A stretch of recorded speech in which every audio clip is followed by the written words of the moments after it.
ہوتا ہے اس کی قبر کا حاصل کرنا۔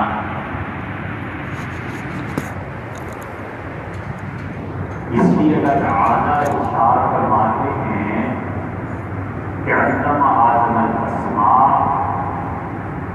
اور ہم نے حضرت آدم علیہ السلام کو تعلیم دی تمام ناموں کی۔ ایک جگہ ارشاد فرماتے ہیں کہ آپ ہم سے دعا مانگا کیجیے کہ رب زدنی علما، اللہ میرے علم میں اضافہ فرما۔ حضرت عبداللہ بن مسعود رضی اللہ عنہ سلام پھیرنے سے پہلے نماز میں جو دعائیں مانگتے تھے وہ ایک دعا یہ بھی مانگتے تھے کہ رب زدنی علما و ایمانا و یقینا، رب زدنی علما، اللہ میرے علم میں اضافہ فرما، و ایمانا، اور ایمان کی کیفیت میں، و یقینا، اور اللہ یقین میں اضافہ فرما۔ تو علم کی ایک قسم مبنی ہے اس بات پر کہ آدمی سیکھے، لیکن آپ غور کریں کہ قرآن جہالت اس معنی میں استعمال کرتا ہے تھوڑا سا مشکل اور باریک مسئلہ، لیکن اگر سمجھ میں آ جائے تو قرآن کی تفسیر کا ایک پورا باب، چیپٹر اور پوری ایک اصطلاح سمجھ میں آ جاتی ہے کہ قرآن ہمیشہ جاہل کا لفظ بمقابلہ علم استعمال نہیں کرتا۔ آپ شروع کریں حضرت نوح علیہ السلام سے اور دیکھیں علم کے مقابلے میں یا جہالت کے مقابلے میں چیز کیا لا رہے ہیں۔ جہالت کا مقابلہ اس علم سے اللہ کر ہی نہیں رہا جو علم پڑھنے لکھنے کی بدولت آتا ہے۔ استاد سے پڑھا، شاگرد ہو گیا، کتابوں کو پڑھ لیا، حروف کو جان لیا۔ قرآن اس معنی میں اس علم کے بالمقابل جہالت کا لفظ لا ہی نہیں رہا۔ قرآن کہہ رہا ہے حضرت نوح علیہ السلام نے ہم سے یہ درخواست کی کہ ہم اس کے بیٹے کو بچا لیں، اور اس نے کہا پروردگار آپ کا وعدہ تھا کہ آپ میری اولاد کو بچائیں گے، میں اتنا دی اور میرا بیٹا یقیناً میری اولاد ہے۔ اللہ تعالیٰ نے فرمایا انہ لیس من اہلک، تمہارا بیٹا یقیناً تمہاری اولاد میں سے نہیں ہے۔ انی اعوذک ان تکون من الجاہلین، اے نوح علیہ السلام ہم تمہیں نصیحت کرتے ہیں کہ جاہل مت بنو۔ یہاں جہالت اگر علم کے مقابلے میں مانی جائے تو کفر ہے۔ نبی سے بڑھ کر علم والا کون ہو سکتا ہے؟ نبی تو براہ راست علیہ السلام اپنا علم اللہ سے حاصل کرتا ہے، علم سے بڑھ کر کون سا علم ہو سکتا ہے؟ اس لیے یہاں پر علم کا مقابلہ جہالت کے لیے قرآن اصطلاح استعمال کر رہا ہے، ایک ٹرم استعمال کرتا ہے، اور یہی بات سمجھنے کی ہے۔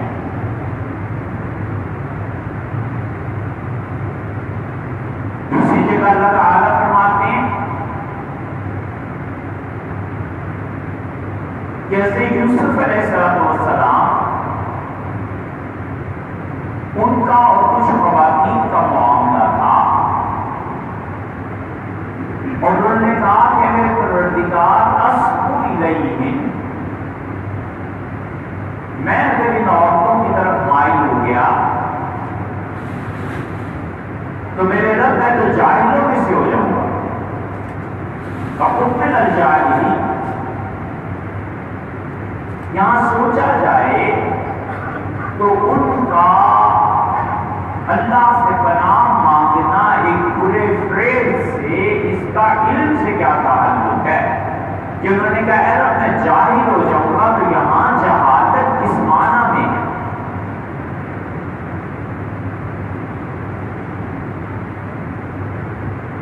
تیسری جگہ آپ دیکھیں اللہ تعالیٰ حضرت سعادت آپ صلی اللہ علیہ وسلم اصرار کر رہے ہیں کہ اے رب میں کوئی معجزہ دکھا دے تاکہ یہ مجھے مانے، میری بات کو مانے۔ اللہ تعالیٰ فرماتے ہیں استقامت، اور اگر آپ کا بس چلتا ہے تو آپ آسمان پہ آ جائیے، فتاتین پہ آیا، اور ان کے لیے کوئی معجزہ یہاں ڈھونڈ کر لے جائیے، چانٹی کر دیجیے کوئی۔ میں آپ کو کہتا ہوں کہ آپ جاہلوں میں سے مت بنے۔ یہاں پر جہالت حضور صلی اللہ علیہ وسلم سے وہ مان لی جائے جن کا مقابلہ علم کے آتی ہے تو یہ کفر ہے۔ حضرت سعادت مآب صلی اللہ علیہ وسلم کے حدود کے کیا کہنے، اور نبی کریم صلی اللہ علیہ وسلم کو اللہ نے جتنا علم دیا تھا وہ اولین اور آخرین میں سے کسی کو نہیں دیا۔ اس لیے قرآن جس چیز کو جہالت کہہ رہا ہے نوح علیہ السلام کے معاملے میں، حضرت یوسف علیہ السلام کے معاملے میں، حضرت سعادت مآب صلی اللہ علیہ وسلم کے معاملے میں، اور پھر اسی طرح چوتھی جگہ پھر قرآن کہتا ہے وَعَارِضَ الْجَاهِلِينَ، اور درگزر کیجیے ان لوگوں سے جو جاہل ہیں۔ پھر پانچویں جگہ قرآن اسی لفظ کو استعمال کرتا ہے اور کہتا ہے کہ وَإِذَا خَاطَبَهُمُ الْجَاهِلُونَ، اور جاہل لوگ جب ان سے گفتگو کرتے ہیں قَالُوا سَلَامًا، وہ سلام کر کے الگ ہو جاتے ہیں۔ یہ پانچویں مقام پر قرآن جاہل لایا ہے۔ اور حضرت موسیٰ علیہ السلام کو بھی دیکھ لیجئے، حضرت موسیٰ علیہ السلام نوح اور یوسف اور سیدنا محمد صلی اللہ علیہ وسلم کے بعد کے ساتھ ساتھ حضرت موسیٰ علیہ السلام بھی آگے وہ اپنی قوم سے کہہ رہے ہیں کہ اللہ کا حکم یہ ہے کہ بقرہ، تم ایک گائے کو قربان کرو، اور وہ کہتے ہیں تتخذنا ہزوا، آپ ہمارے ساتھ مذاق کر رہے ہیں۔ قال اعوذ باللہ ان اکون من الجاہلین، موسیٰ بولے علیہ السلام اور فرمایا کہ میں اللہ کی پناہ مانگتا ہوں کہ میں جاہل ہو جاؤں۔ اب یہاں علم کا کیا تعلق ہے؟ اس سے علم کا جو انسان اپنے اسکول، کالج، یونیورسٹی، مدرسے، جامعہ میں پڑھتا ہے، اس علم کا یہاں کیا تعلق کرتا ہے؟ اس لیے اور انبیاء علیہ السلام کے معاملے میں بھی یہی لفظ اللہ نے استعمال کیا ہے۔ یہاں اگر علم کا مقابلہ بمعنی جہالت کے کریں گے کفر ہے۔ موسیٰ اور نوح اور یوسف اور سعادت بنا علیہ السلام سے پڑھ کر ان کے زمانے میں کون علم والا تھا؟ نبی سب سے زیادہ علم والا ہوتا ہے کیونکہ براہ راست وہ اللہ سے علم کو حاصل کرتا ہے۔ اس لیے قرآن کو سمجھنا چاہیے کہ قرآن ان مواقع پر جہاں جہاں جہالت کا لفظ استعمال کر رہا ہے وہ اختلافیات کے معنی میں استعمال کرتا ہے، اس مروجہ علم کے بارے میں استعمال نہیں کرتا۔ قرآن بتاتا ہے کہ جو شخص اپنی اخلاقیات میں کمزور ہے وہ اللہ کی نظر میں جاہل ہے، چاہے وہ دنیا جہان کا پڑھا لکھائی کیوں نہ ہو۔ اس لیے اب ان تمام آیات کو حل کر دیجیے۔ حضرت موسیٰ علیہ السلام نے فرمایا کہ میں تمہیں کہتا ہوں اللہ گائے کو ذبح کرنے کا حکم دے رہا ہے۔ وہ کہتے ہیں حضرت آپ مجھ سے مذاق کرتے ہیں۔ انہوں نے کہا اللہ کی پناہ مانگتا ہوں کہ میں اللہ کے معاملے میں جھوٹ بولنے لگوں، یعنی میں جاہل ہو جاؤں۔ یہاں جہالت بمانا جھوٹ کے، اس سے معلوم ہوتا کہ ڈاکٹریٹ کی ڈگری دے دے اور نوبل پرائز ونر بن جائے، اگر جھوٹ بولتا ہے تو اللہ کی نظر میں وہ جاہل ہے، اس کا پڑھا لکھا کچھ اس کے کام نہیں آئے۔ حضرت موسیٰ علیہ السلام نے کہا کہ میں اللہ کی پناہ مانگتا ہوں جاہل ہو جاؤں، یعنی اللہ کے معاملے میں جھوٹ بولنے لگوں، اتنا خدا سے بے خوف ہو جاؤں کہ اس کا نام لے کے تمہیں گائے کی ذبح کا حکم دوں۔ میں تو کبھی بھی یہ سوچ نہیں کی۔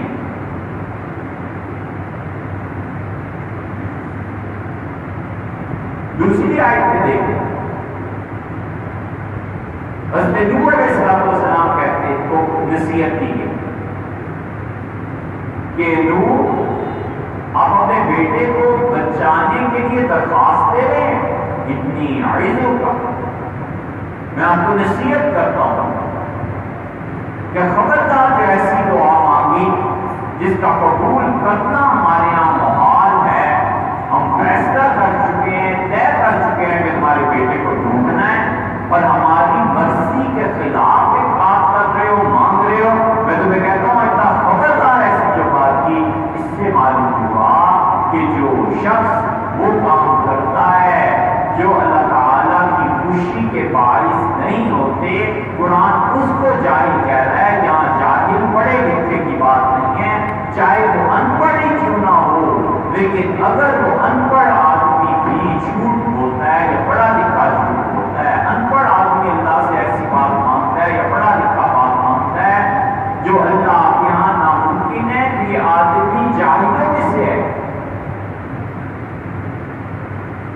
اسی لیے فقہاء لکھتے ہیں کہ اگر کوئی آدمی اللہ سے یہ دعا مانگے کہ اللہ مجھے نبوت مل جائے، جس کا مطلب ہے وہ کفر کی حرکت کر رہا ہے۔ حضرت صادق پناہ صلی اللہ علیہ وسلم کی ختم نبوت کا انکار کر رہا ہے۔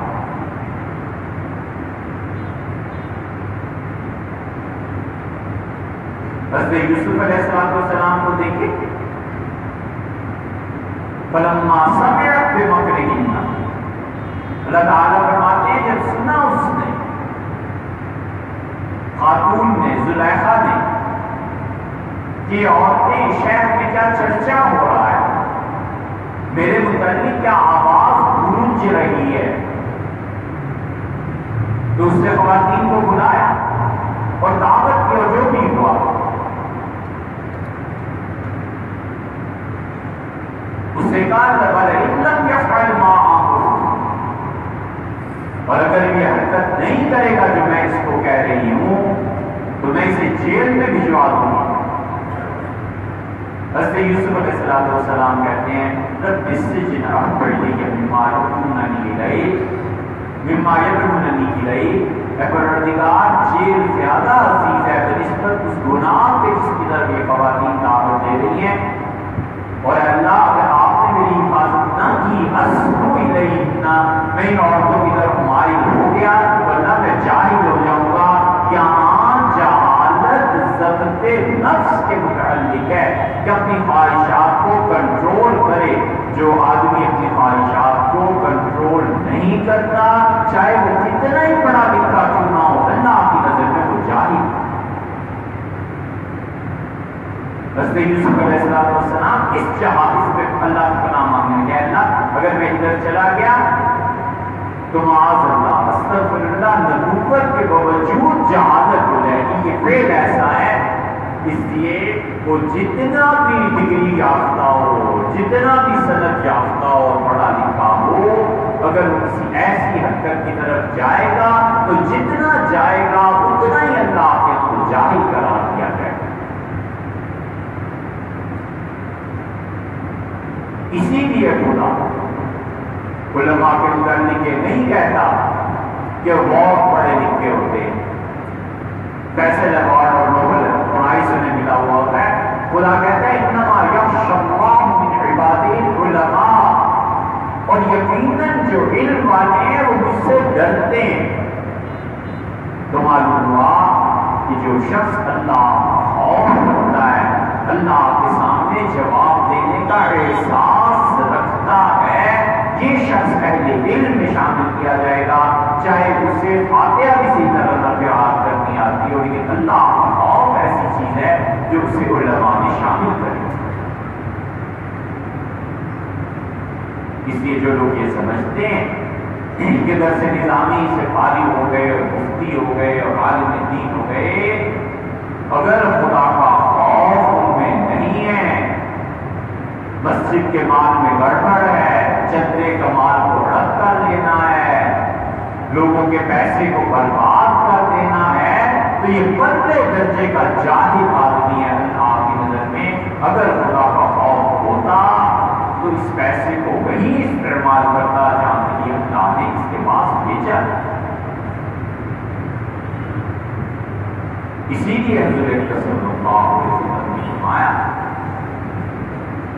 کہ اللہ برباد کرے اس آدمی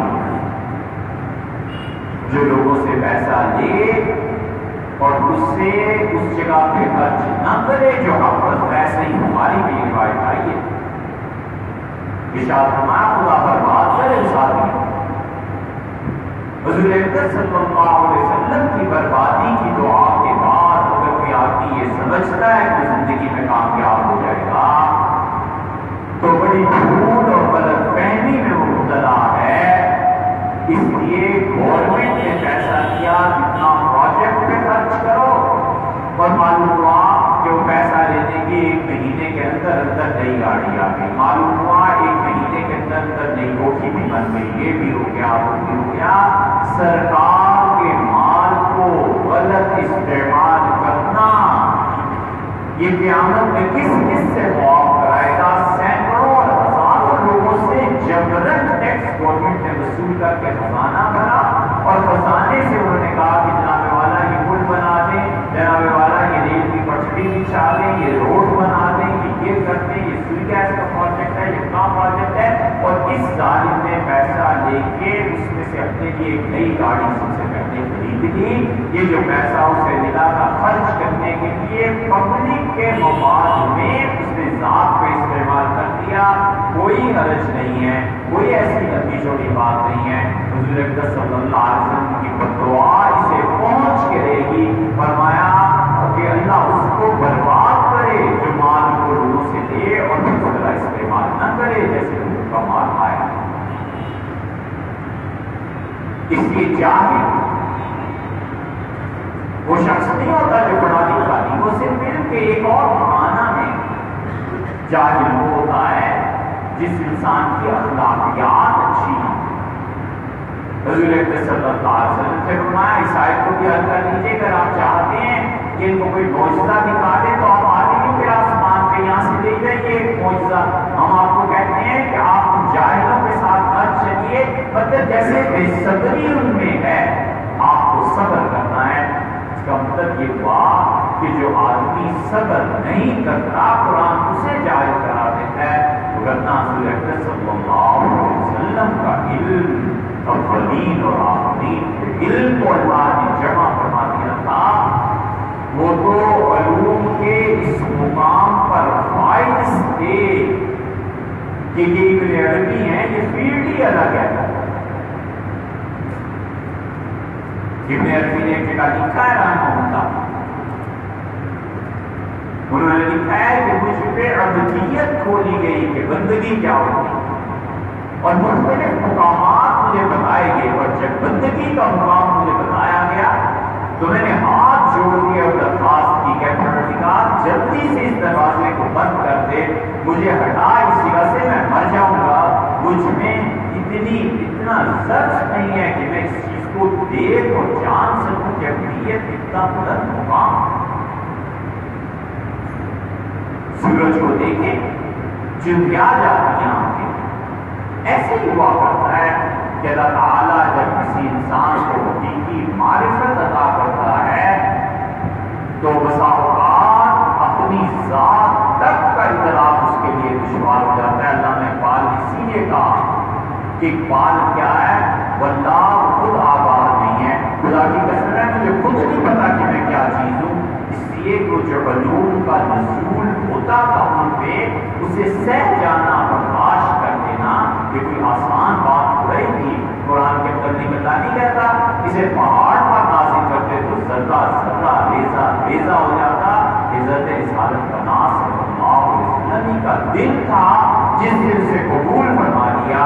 اتنا علم اللہ نے دیا تھا کہ فرمایا اگر تمہیں کو پتہ چل جائے مجھے معلوم ہے اور دیکھ لو جو میں دیکھتا ہوں تو خدا کی قسم تو اپنے گھروں سے نکل کے جنگلوں کو چلے جاؤ تو اپنے بستروں کو دیکھنا چھوڑو۔ لیکن صبر کا مقام، جس شخص میں صبر نہیں ہے وہ جاہل ہے۔ قرآن بتاتا ہے جس شخص میں سچائی نہیں ہے وہ جاہل ہے۔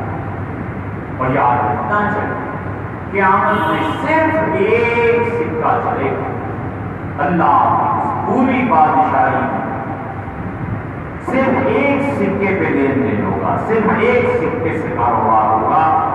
قیامت میں کسی کا سکہ نہیں چلے گا، اس مارکیٹ میں اللہ کا سکہ چلے گا، اور وہ سکہ ہے سچائی۔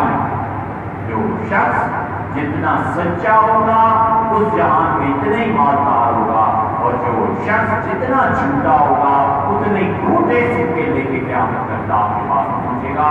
اللہ نے قرآن میں صاف کہہ دیا، اللہ نے فرمایا يَنفَعُ الصَّادِقِينَ بِصِدْقِهِمْ، اور یہ قیامت کے دن عیسیٰ علیہ السلام سے کہے میرے عیسیٰ علیہ السلام آج کا دن تو ہے جہاں صرف سچائی نفع دے گی، جو جتنا سچا تھا اسے اتنا ہی نفع ہوگا۔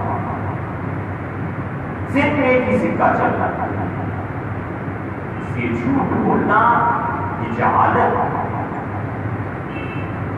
دنیا جہان کی حکمرانی، ملک کا وزیر اعظم اور صدر اور چیف اور کون اگر وہ جھوٹ بولتا ہے تو خدا کی نظر میں جاہل ہے۔ بادشاہ کی مملکت، وہ کتنی بڑی اسٹیٹ کا بادشاہ ہو، اگر وہ جھوٹ بولتا ہے اللہ کی نظر میں جاہل ہے، بے صبر ہے، اللہ کی نظر میں جاہل ہے۔ اس لیے ہمیشہ قرآن کی اس بات کو سمجھنا چاہیے کہ قرآن کبھی جہالت علم کے مقابلے میں لاتا ہے وہ اور چیز ہے، اور کبھی جہالت عموماً خدا بمقابلہ انسانی اخلاقیات کے لاتا ہے۔ اس میں انسان کو احتیاط کرنی چاہیے۔ اللہ تعالیٰ